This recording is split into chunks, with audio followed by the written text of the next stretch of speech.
ব্যায়াম করতে আমার ভালো লাগছে, এক্সারসাইজ করতে ভালো লাগছে।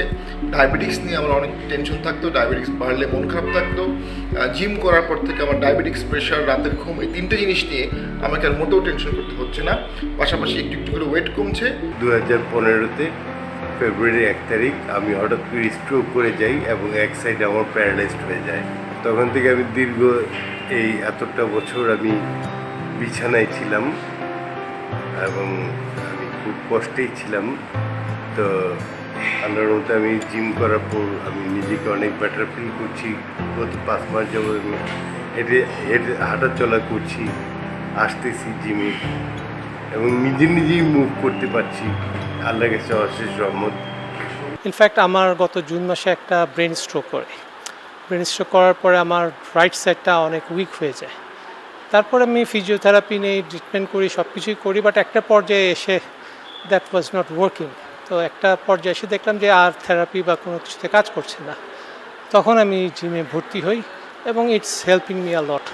আমি জিম আমাদের একটা ধারণা থাকে যে হয় মাসেল হইতে হবে, নয় মোটা থেকে চিকন হইতে হবে। তো দুইটা কনসেপ্টই ঠিক আছে, বাট এর পাশাপাশি যেই জিনিসটা সবচেয়ে বেশি দরকার সেটা হচ্ছে ফিটনেস। আমি যদি কোনো ক্রিকেটারের কথা বলি, ফুটবলারের কথা বলি, কারো কিন্তু সেভাবে মাসেল নেই, বাট তারা খুব ভালো ফিটনেস ক্যারি করে। তো এই জিনিসটা আমাদের জন্য সবচেয়ে বেশি দরকার। আমরা হেলথ ইন্স্যুরেন্স করি, তো আমাকে যদি বলেন এটাই আমার হেলথ ইন্স্যুরেন্স।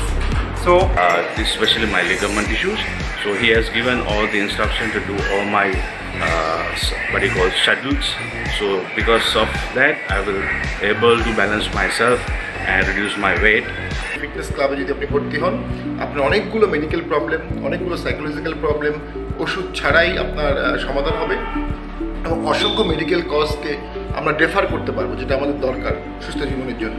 আমি সবাইকে বলবো যে অবশ্যই জিমে আসা, জয়েন করা এবং প্রফেশনাল ট্রেনারের অধীনে জিম করে সুস্থ জীবনের জন্য এগিয়ে যাওয়া। The customers, they're always ready to help and they are very, very supportive and motivated. So this is the best part of this journey. Health is the wealth. If you have health,